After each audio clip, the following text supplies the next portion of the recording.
तो भगवान शंकर को श्रावण प्रिय है। एक कारण कहा कि मंथन में जो विष निकला उस विष का पान किया और भगवान देवताओं ने मिलकर भगवान शंकर का जलाभिषेक किया। दूसरा कारण कहा, माता सती ने शंकर को पाने के लिए श्रावण के महीने में ही सबसे ज्यादा साधना करी है। और क्या करा था माता सती ने? एक बालू का, मिट्टी का शिवलिंग बनाती थी, प्रतिदिन शिवलिंग का निर्माण करती थी और शिवलिंग का निर्माण कर कर उसकी पूजन कर कर अर्चना कर कर उसका विसर्जन करती थी सती माता। और माता सती का नियम था भगवान शंकर को पाने के लिए शिवलिंग का। तो हमारे यहाँ शिव महापुराण में लिखा है कि पार्थिव शिवलिंग का निर्माण होना चाहिए, और पार्थिव शिवलिंग का निर्माण करना है तो उसके लिए भी वर्णन करा गया। ब्राह्मण श्वेत मट्टी के शिवलिंग का निर्माण करे, वैश्य पीली मट्टी के शिवलिंग का निर्माण करे, क्षत्रिय लाल मट्टी के शिवलिंग का निर्माण करे और शूद्र काली मट्टी के शिवलिंग का निर्माण करे। कितना बड़ा शिवलिंग बनाना चाहिए? अगर हम पार्थिव शिवलिंग का निर्माण कर रहे हैं या हमारे घर में हम कोई मूर्ति रख रहे हैं या हमारे घर में हम कोई मूर्ति को विराजमान कर रहे हैं, तो उस मूर्ति का भाव कितना बड़ा होना चाहिए? तो कहा, जमीन पर अपने हस्त कमल को रखकर अंगूठे को ऊंचा कर कर देख लो, बस इतनी बड़ी मूर्ति घर के अंदर होना चाहिए। चाहे वो लड्डू गोपाल की हो, चाहे वो दुर्गा भवानी की हो, चाहे वो राम जी की हो, शंकर जी की हो, कृष्ण की हो, जिसकी रखना हो, बस इतनी बड़ी मूर्ति घर के अंदर होना चाहिए। क्यों? इससे बड़ी अगर मूर्ति होती है तो जैसे मंदिर में सेवा होती है उतनी सेवा की उसको जरूरत पड़ती है, और अगर इससे छोटी मूर्ति होती है, जितनी छोटी होगी उतनी सेवा कम करना पड़ती है। तो मूर्ति जितनी छोटी होगी उतना सुख प्रदान करे, उतना आनंद देगी। पर श्रावण के महीने में यदि आप रोज शिवलिंग नहीं बना सकते तो पूरे महीने में एक बार शंकर का शिवलिंग का, पार्थिव शिवलिंग का निर्माण करना चाहिए, जरूर करना चाहिए। और पार्थिव शिवलिंग का निर्माण कर कर उसकी आराधना, उसकी अर्चना, उसकी पूजन करना चाहिए। नमः शिवाय, ओम नमः शिवाय, ओम नमः शिवाय, नमः शिवाय। पार्थिव शिवलिंग का जब भी निर्माण करें, किसी थाली में या पात्र में, जिसमें भी आप निर्माण कर रहे हैं, उस पार्थिव शिवलिंग को बनाने से पहले उसके अंदर, पात्र के अंदर एक बेलपत्र रखे। बेलपत्र क्या, आपको कथा में कल कहा था, बेलपत्र का वृक्ष माता पार्वती के नयन अश्रु से प्रकट हुआ है, और रुद्राक्ष का वृक्ष शंकर भगवान के नयन अश्रु से प्रकट हुआ है। तो बेलपत्र रखकर फिर उसके ऊपर शिवलिंग का निर्माण करें, फिर उसके ऊपर शिवलिंग, उसका लाभ आनंदित होगा, उसका सुख आनंदित होगा, वो आनंद फल देने वाला होगा। कई लोग सीधे थाली में शिवलिंग बना देते हैं। माता पार्वती के हस्त कमल पर शिवलिंग का निर्माण है महाराज, हस्त कमल सुख देने के लिए। तो भगवान शंकर के शिवलिंग का निर्माण करें। माता सती ने भी किया। यही श्रावण के महीने में माता सती शंकर भगवान के शिवलिंग का निर्माण करती है, पूजन करती है, अर्चना करती है। फिर शाम के समय उस शिवलिंग को मस्तक पर स्पर्श कर कर जलाशय में, कुंड में, जल में, बावड़ी में, कुएं में, तालाब में उसका विसर्जन करती माँ। दूसरा कारण कहा, सती शंकर को इसी श्रावण में रिझाई थी, इसलिए शंकर को श्रावण अति प्रिय है। कि पहले आती है नवमी, फिर आवेगी एकादशी, देवसोनी। तो भंडारिया नवमी का मतलब क्या होता है? भंडारिया नवमी का स्मरण क्या होता है? अभी आपको कहा था 9 जगह पर बेलपत्र चढ़ती है। भंडारिया नवमी का मतलब ही यही है कि भगवान विष्णु सोने जाने से पहले नवमी तिथि के दिन 9 बेलपत्र भगवान शंकर को समर्पित कर कर भगवान शिव के मंदिर में बैठकर भगवान शंकर की आराधना कर कर भगवान विष्णु लक्ष्मी जी के साथ अपनी सृष्टि का कार्यभार 4 महीने के लिए शंकर जी को सौंप देते हैं भंडरिया नवमी के दिन। और एकादशी के दिन से, देव सोनी एकादशी के दिन जब भगवान सोते हैं, उस दिन से भगवान शंकर पूरे कार्यभार को देखते हैं, पूरे कार्यभार।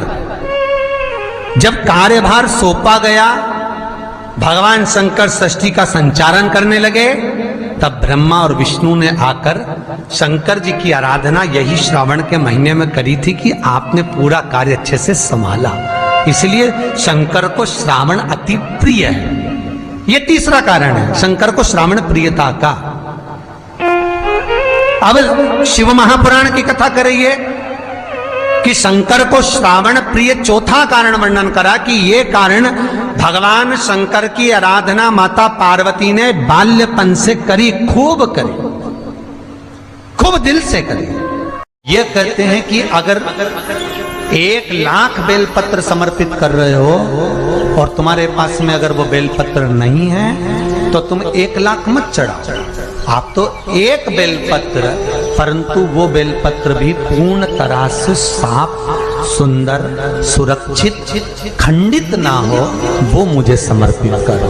1 चावल का दाना चढ़ाओ पर वो खंडित ना हो, 1 फल चढ़ाओ वो खंडित ना हो, 1 पुष्प चढ़ाओ वो खंडित ना हो। शिव कहते हैं मेरे हाथों से मेरा पुत्र खंडित हो गया था, उस दिन से मैंने वचन दिया है माता पार्वती को कि खंडित वस्तु स्वीकार नहीं करूंगा और ना खंडित दूंगा।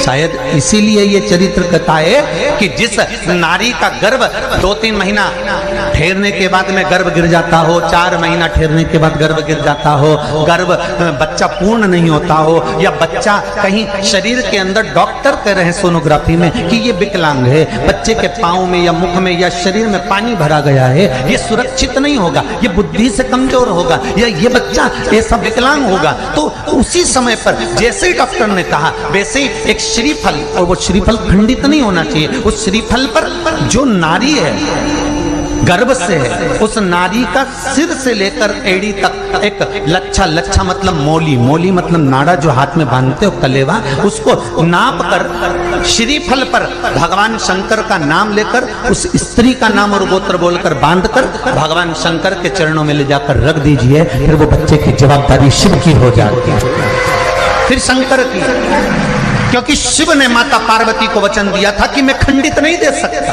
सारे देवताओं के मंदिर में नारियल फूटता है, हनुमान जी के मंदिर में नारियल फूटता है, राम जी के मंदिर में नारियल फूटता है, देवी जी के मंदिर में नारियल फोड़ा जाता है, पर शंकर जी के मंदिर में नारियल नहीं फोड़ा जाता। आखा की आखा दिया जाता है कि पूर्ण दीजिए, बेलपत्र पूर्ण दीजिए, फल पूर्ण दीजिए, 1 चावल का दाना भी दे रहे हो तो पूर्ण दीजिए। उसमें एक और अच्छी बात है, बहुत ध्यान लगाकर सुनिएगा जरा, जितने आस्था चैनल पर सुन रहे हो, यूट्यूब पर सुन रहे हो, फेसबुक पर सुन रहे हो, या इस पंडाल में श्रवण कर रहे हो, बहुत सावधानी से ध्यान दीजिएगा।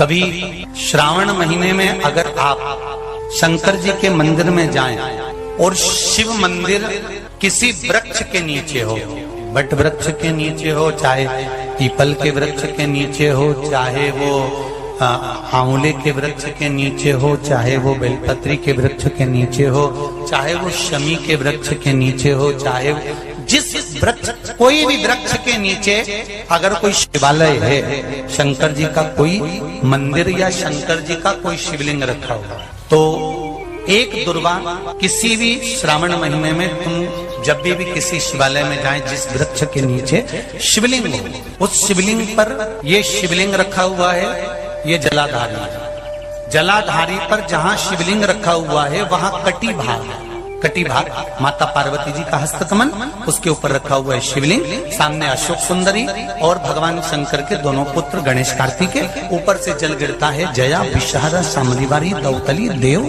ये भगवान शंकर की 5 बेटियां। तो जो कटी भाग, इस कटी भाग पर अगर मात्र एक दुर्वा समर्पित कर कर जिसकी किडनी या लीवर डैमेज हो रहा हो, काम नहीं कर रहा हो, या किडनी लीवर में कोई तकलीफ हो रही हो, या डायलिसिस चल रहा हो तो मात्र एक दुर्वा उस कटी भाग पर श्रावण महीने में समर्पित कर कर उस दुर्वा के 7 टुकड़े कर कर 7 दिन प्रतिदिन सुबह के समय पर उसको चबाकर खा लेने पर या निगल जाने पर धीरे धीरे धीरे धीरे डायलिसिस बंद होने लगता है और किडनी लीवर अपना काम करना प्रारंभ कर देते हैं। एक दुर्वा, कितनी दुर्वा? एक दुर्वा, मात्र एक दुर्वा। शंकर भगवान पर चढ़े हुए जल जब नीचे की ओर आता है, जिस जगह पर जल गिरता है उस जगह पर मात्र एक दुर्वा अपनी कामना कर कर इस शरीर के सुख के लिए शंकर भगवान के जल गिरने वाले स्थान के पास में अवधूतेश्वर महादेव के नाम से रख दी जाती है तो जिंदगी में कभी बड़ी बीमारी नहीं आती। उसी तरह इससे रोग को समाप्त करने के लिए दुर्वा का प्रयोग किया गया। आप लोगों ने पूर्व में जो शिव महापुराण की कथा कुबेरेश लोहावा की धरा से करी थी वो आप लोगों को ध्यान में होगा। दुर्वा कैसे उत्पन्न हुई थी, दुर्वा का महत्व क्या है, कितनी दुर्वा चढ़ाना चाहिए, कैसी दुर्वा चढ़ाना चाहिए, दुर्वा की उत्पत्ति कहाँ से हुई है, दुर्वा तोड़ने के बाद पानी में डालने के बाद फिर हरी हो जाती है, इसका क्या कारण है, दुर्वा गणेश जी को क्यों चढ़ाई जाती है, शंकर जी को दुर्वा किस स्थान पर चढ़ाई जाती है, ये सारी कथा आपको पूर्व में इसी कुबेरेश्वर बाबा के पावन धरा से सुना चुके हैं जो टीवी पर डली हुई है। कभी आपने नहीं सुनी हो तो यूट्यूब पर से दुर्वा शिव महापुराण की कथा आप निकाल कर उसको श्रवण कर सकते। उसमें वर्णन किया है कि इस दुर्वा का महत्व क्या है, दुर्वा का क्या। मात्र एक दुर्वा शिवलिंग पर चढ़े हुए जल जहां से नीचे की ओर गिरता है उस जगह पर मात्र अपने शरीर की कामना करते हुए भगवान से रोग मुक्ति के लिए एक दुर्वा अगर समर्पित कर दी जाए तो कोई बड़ी बीमारी जिंदगी में आ ही नहीं सकती, ग्रहण ही नहीं पाती, मतलब ग्रसित नहीं कर सकती। श्रावण के महीने की श्रावण शिव महापुराण की कथा सुन रहे हो, एक बात दिल से बताना, जितनी सौभाग्यवती माताएं होती हैं ये संक्रांति पर भी 13 चीजें दान करती हैं, 14 चीजें दान करती हैं। बीच में कोई 16 सोमवार का उद्यापन करेंगी तो भी सुहाग की सामग्री देंगी, उद्यापन करेंगी तो भी सुहाग की सामग्री देंगी, कोई कार्य करेंगी तो भी सौभाग्य की सामग्री देंगी। सौभाग्य की सामग्री का दान क्यों किया जाए, सौभाग्य सूचक वस्तुओं का दान क्यों किया जाए, सौभाग्य की वस्तुएं क्यों प्रदान करी जाती है, क्यों दी जाती है, उसका कारण क्या है।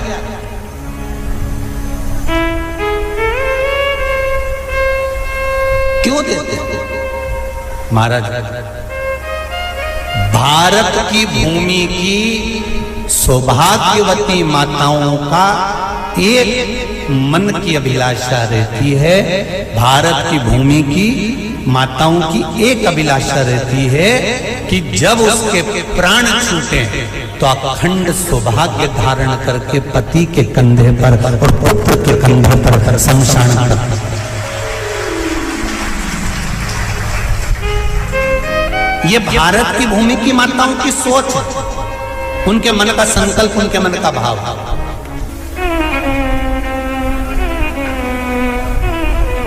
क्यों देते हैं चूड़ी का दान, क्यों देते हैं बिंदी का दान, क्यों देते हैं अखंड सौभाग्य का दान, किस महाराज?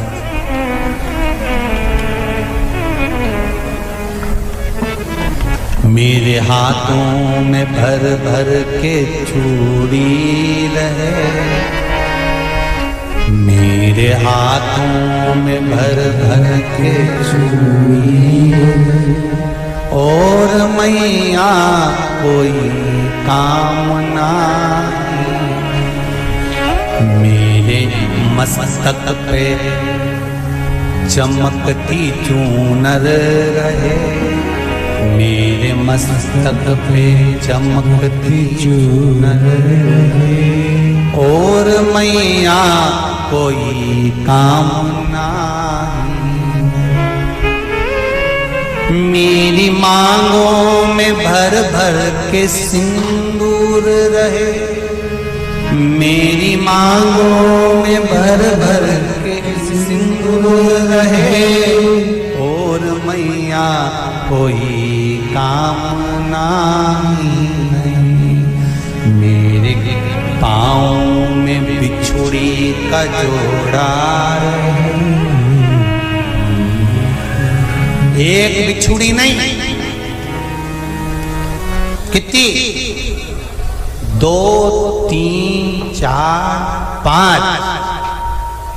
एक एक पाँव में जोड़े से बिछुड़ी होना चाहिए, केवल एक नहीं, सिंगल नहीं। वो तो आजकल का फैशन हो गया महाराज, जो केवल एक बिछुड़ी धारण कर लो उसी में फैशन दिखे। श्रावण की शिव महापुराण की कथा कहती है, जब बेटी को विदा करा जाता है और पहली बार बेटी के पांव में जब बिछुड़ी डाली जाती है तो वो बिछुड़ी भी अलग अलग नहीं होती, उस बिछुड़ी के जोड़ को चेन से एक दूसरे से बंधा हुआ होता। बोलो सही है कि गलत है? जितने आस्था चैनल पर कथा सुन रहे हैं, जितने फेसबुक पर सुन रहे हैं, यूट्यूब पर सुन रहे हैं, सुन लेना कि मेरे भारत की माताओं का जब पाणी ग्रहण संस्कार किसी बेटी का होता है, उसके पांव में जब पहली बार बिछुड़ा पिनाया जाता है, बिछुड़ी पिनाई जाती है, तो वो बिछुड़ी भी एक दूसरे से बंधी हुई होती है, चेन से बंधी हुई होती है। उसको अलग अलग वाली बिछुड़ी शादी के मंडप में नहीं पहनाई जाती। क्यों? जैसे ये बिछुड़ी एक दूसरे से पांव में बंधी हुई है, तुम्हारी जिंदगी अंतिम श्वास तक ऐसी ही बंधी की बंधी हुई है। यही वर्णन है। वो तो अब माताओं ने थोड़ा सा फैशन चेंज कर दिया, अब पांव में ज्यादा बिछुड़ी नहीं बनती, गड़ती है, चुभती है, एक बिछुड़ी धारण है। महाराज पर नहीं, बिछुड़ी भी 2 हो, जोड़े से। हमारी माताएं, भारत की भूमि की जो माताएं हैं, ये चूड़ी भी हाथ में पहनती है तो जोड़े से पहनती है। बोलो जैसा सही है कि गलत है? एक अकेली चूड़ी माताएं हाथ में धारण नहीं करती हैं। अगर भारत की भूमि की संस्कारित माताएं हैं और भारत की भूमि की सभ्यता और संस्कृति को जानती है, तो अकेली चूड़ी नहीं, जोड़े की चूड़ी पहनेगी, 2 चूड़ा डालेगी, 4 डालेगी, 12 डालेगी, पर सिंगल नहीं, अकेले। श्रावण के महीने की शिव महापुराण की कथा, जिसका नाम है श्रावण शिव महापुराण की कथा, ये कहती है कि पार्वती जी ने और गंगा जी ने ये चतुर्मास में जितना सौभाग्य का दान दिया है, उनके बराबर दुनिया का कोई व्यक्ति इतना सौभाग्य का दान नहीं दे सकता, जो माता गंगा और पार्वती दोनों दान दे रहे।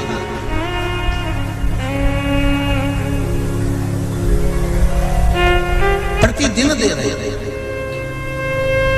और अब तो फैशन आ गया, तुम लोगों जो सौभाग्य का दान देते हो प्लास्टिक की डलिया में देते हो, पर एक एक पुराण को उठाकर देख लेना, एक एक उद्यापन को उठाकर देख लेना, जितनी तुम कथा तुम्हारे घर में छोटी छोटी कथाओं की पोथियां पड़ी हो, उनको उठाकर देख लेना। उसमें नहीं लिखा कि प्लास्टिक की डलिया में सौभाग्य की वस्तु का दान दिया जाता है, उसमें लिखा है बांस की पिटारी में, बांस की डलिया में सौभाग्य की वस्तुओं का दान दिया गया।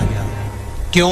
क्योंकि बांस वंश की वृद्धि करता है, बांस सौभाग्य की वृद्धि करता है, और बांस अखंड सौभाग्य, जैसे बांस का पौधा बढ़ते चले जाता है, बढ़ते चले जाता है, उसी तरह बांस की डलिया में जब दान दिया जाता है, बांस की टोकनी में जब दान दिया जाता है, तो ये भाव रखा जाता है कि तुम्हारा सौभाग्य ऐसे ही बढ़ता रहे। पर अब थोड़ा सा फैशन चेंज हो गया, तो प्लास्टिक की डलिया,